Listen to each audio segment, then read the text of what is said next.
What is going on, YouTube? Welcome back to my channel, and I go by the name of Ol'Soul. I am a guy who loves music so much, I decided I was going to start producing my own and start posting it on YouTube. The very first thing I like to start off with in all my beats is making the melody, and I start that by making chords. That makes a good foundation of the beat that I want to go for. So the first sound that I picked is I went to the Analog Lab collection, and I went to one of my favorite banks in the whole VST, the Opiate Kill September preset bank.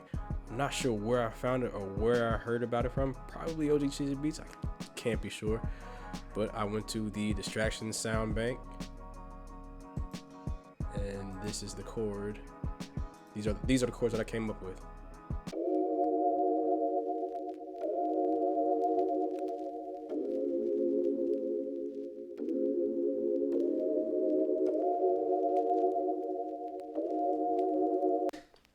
Nothing too complicated, it's very simple. I made the chords, and instead of having them dragged all the way out, I just halved them. Next, I sent it to a master channel or a mixer channel, and I took out the low end.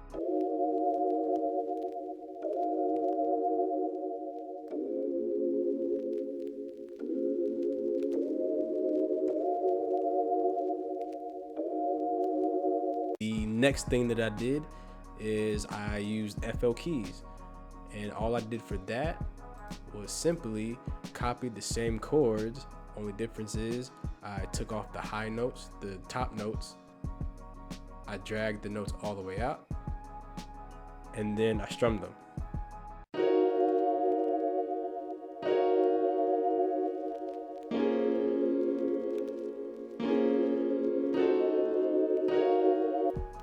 Quick tip to how to strum your chords: click Alt-A, then Alt-S, and the Strumizer window will pop up. Then from there you can play around with the strength and the velocity of each of the notes, and then it will move in place by itself when you play with the knobs. Next, after that, I sent the FL keys and also into a mixer channel, and I just took out all the low end. Pianos typically have a lot of low end in them, and they typically interfere and have a lot of rumble with any other low end heavy sound, so I just wanted to take that out just to get that out the way. Wouldn't have any issues about it later. Next, I basically created my own sample. What I typically like to do for this is I record the initial melody that I laid down and lower the sample rate. Lowering the sample rate gives it that nice underwater muffled sound that I like to go for. To me, it creates the ambience, it creates the emotion in the beats. There's other ways to do it as well, but lowering the sample rate is just my preferred way of doing it. To do that, you double click on whatever sample, you right click down here in the audio clip, go to Edit, Audio Editor, come over to Sample Rate, right click, and then from there you go to Sample Rate, change it to whatever sample rate you want it to be, click Resample, then click Accept. And this is what that sounds like.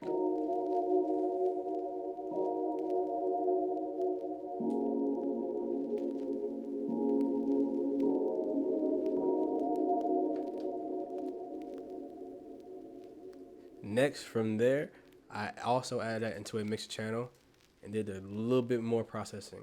So from there, I added another EQ, took out all the low end of it, took down the mid frequencies all the way down, just so it wouldn't have that piercing sound to it. It wouldn't be so sharp and wouldn't be cutting through all the way.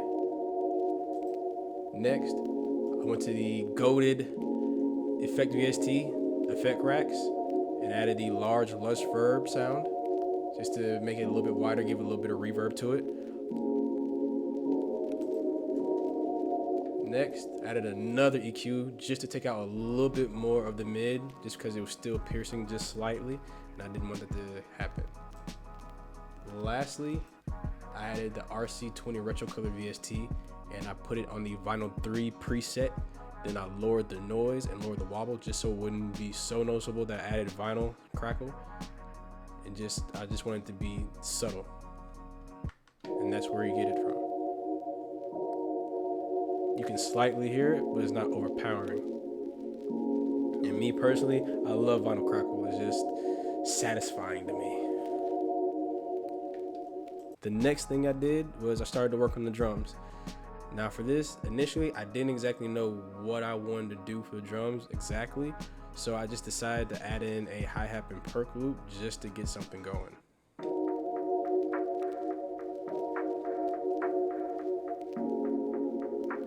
Adding this gave me a good foundation to build off of. Next after that, I just added my own hi-hat loop.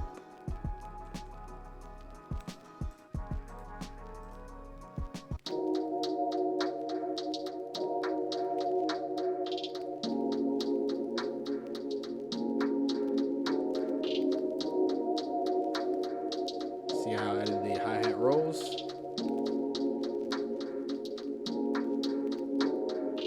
Gave it a little bit of razzle dazzle. Also, typically what I always do every time I lay down hi-hats, every other hi-hat, I typically lower the velocity just so it can give it that bouncy feeling. Next, I added my own open hi-hats just to go along with the hi-hat loop already.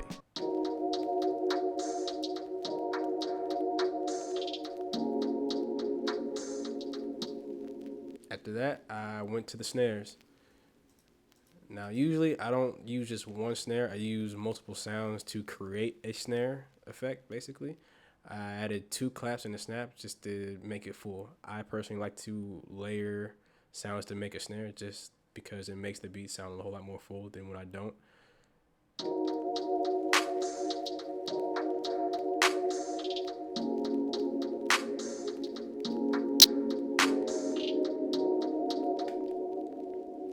Next, I added the kicks. Nothing too crazy, but just enough to get the point across.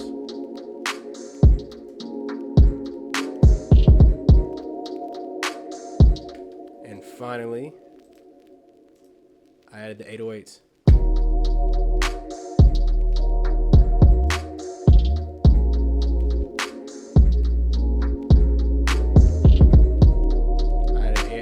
I added 808 glides as well just to give it a little extra razzle dazzle.